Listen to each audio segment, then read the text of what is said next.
Pernah nggak sih ngerasa kalau baca teks-teks kuno, kayak perjanjian baru gitu, rasanya kayak nyusun puzzle, tapi kita nggak punya gambaran utuhnya. Banyak banget detail, nama, dan peristiwa. Tapi gimana kalau selama ini kita salah fokus?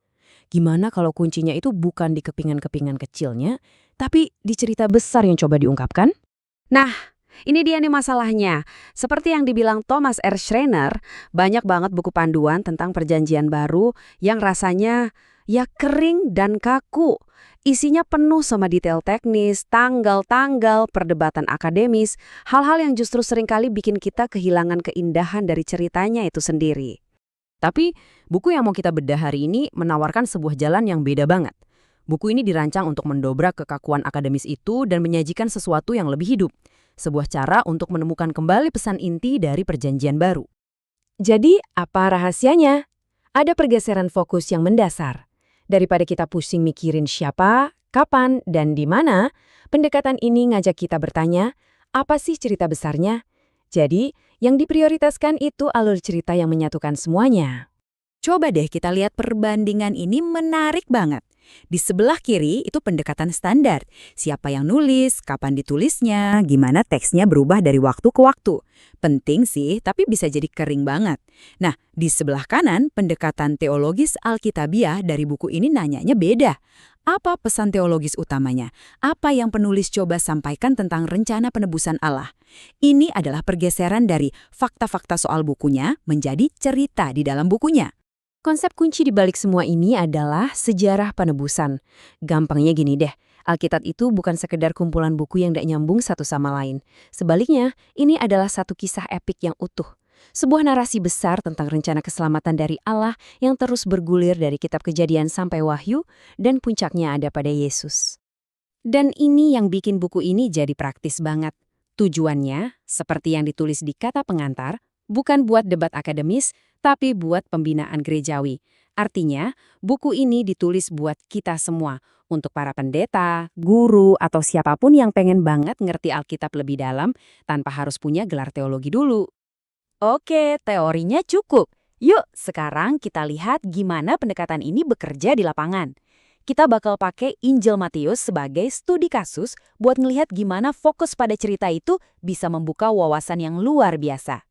Dan di sini nih, kita nemuin petunjuk pertama yang keren banget.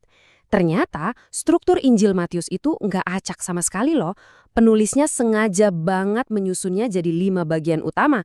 Kenapa 5? Karena ini sengaja dibuat mirip sama 5 kitab Musa, atau yang kita kenal sebagai Taurat.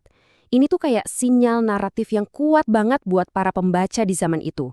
Coba deh, perhatikan kelima bagian ini. Masing-masing itu blok pengajaran utama dari Yesus. Kalau digabungin, kelimanya ini membentuk semacam Taurat yang baru. Mulai dari hukum kerajaan di khotbah di bukit, sampai petunjuk buat kehidupan gereja.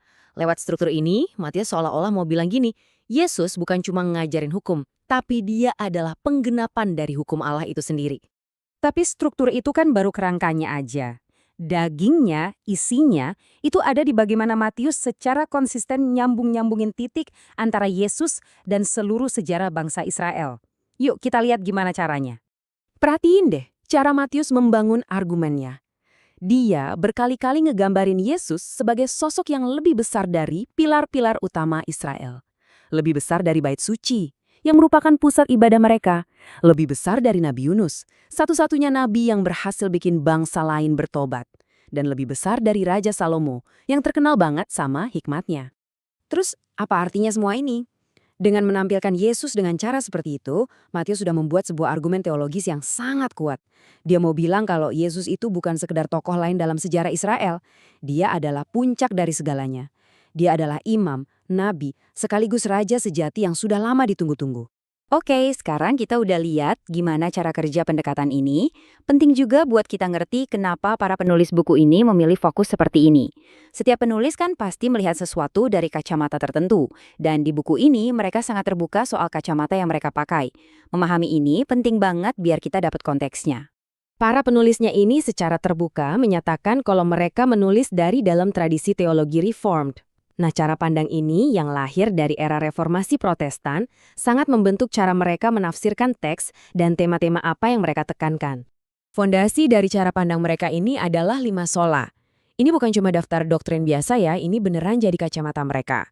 Contohnya, sola scriptura, artinya mereka percaya kalau cerita yang utuh itu ya ada di dalam Alkitab itu sendiri.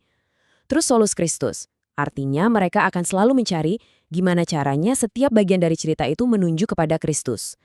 Jadi, keyakinan-keyakinan inilah yang secara alami membawa mereka ke pendekatan yang fokus pada pesan teologis utama. Dan kutipan dari editor buku ini seolah merangkum tujuan akhirnya. Buat para penulis, semua analisis ini soal struktur, tema, dan teologi bukan cuma latihan akademis. Tujuannya adalah untuk memperlengkapi gereja, untuk memberikan pemahaman yang lebih dalam dan komitmen yang lebih kuat pada pesan firman Tuhan. Nah, ini membawa kita ke satu pertanyaan terakhir, yang sebenarnya berlaku untuk apapun yang kita baca. Lain kali Anda membuka sebuah buku, artikel, atau bahkan teks kuno, coba deh berhenti sejenak dan bertanya, apa ya cerita besar yang sebenarnya coba disampaikan oleh penulis ini? Karena seperti yang baru saja kita lihat, menemukan cerita itu bisa mengubah segalanya.